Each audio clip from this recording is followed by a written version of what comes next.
આગામી 3 કલાક સૌરાષ્ટ્રના વિવિધ વિસ્તારોમાં અતિ ભારે વરસાદની આગાહી કરવામાં આવી છે। સૌરાષ્ટ્રના અનેક એવા વિસ્તારો કે જે આગામી 3 કલાકમાં ભારે વરસાદ વરસી શકે છે। હવામાન વિભાગની આગાહીના અન્ય વેગ કચ્છ દ્વારકામાં 3 કલાક ભારે વરસાદની આગાહી કરવામાં આવી છે।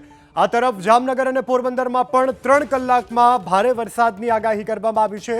સાથોસાથ મોરબી, ગીર સોમનાથ અને જૂનાગઢ કે જે આગામી 3 કલાક ભારે વરસાદની આગાહી કરવામાં આવી છે। દીવ અને રાજકોટમાં પણ 3 કલાકમાં ભારે વરસાદની આગાહી કરવામાં આવી છે।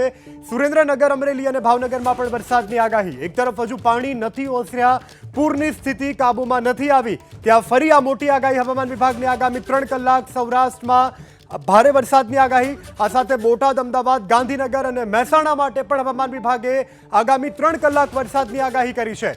ભારે વરસાદ પડવાની શક્યતાને પગલે તંત્ર પણ એલર્ટ મોડમાં આવી ગયું છે।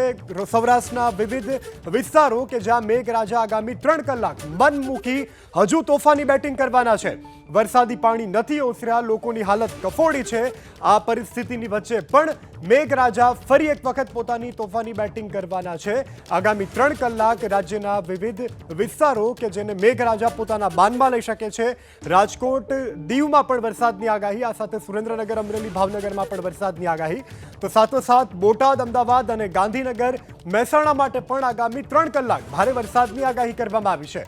આગામી 3 કલાક હજુ પણ રાજ્યના વિવિધ જિલ્લાઓ, વિવિધ વિસ્તાર માટે ભારેથી અતિ ભારે રહેવાના છે।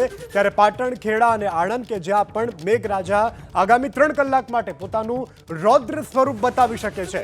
રાજ્યમાં જો તરફ સ્થળ ત્યાં જળની સ્થિતિનું નિર્માણ થવા પામ્યું છે, ત્યારે આગામી 3 કલાક હજુ પણ ભારે રહેવાની હવામાન વિભાગની આ મોટી આગાહી ચિંતાજનક સમાચાર છે, કારણ કે હજુ પણ જળભરાવની સ્થિતિ રાજ્યના વિવિધ વિસ્તારોમાં, વિવિધ તાલુકાઓમાં જોવા રહી છે। અનેક વિસ્તારો સંપર્ક વિહોણા બન્યા। આ વચ્ચે હવામાન વિભાગની આ મોટી આગાહી છે।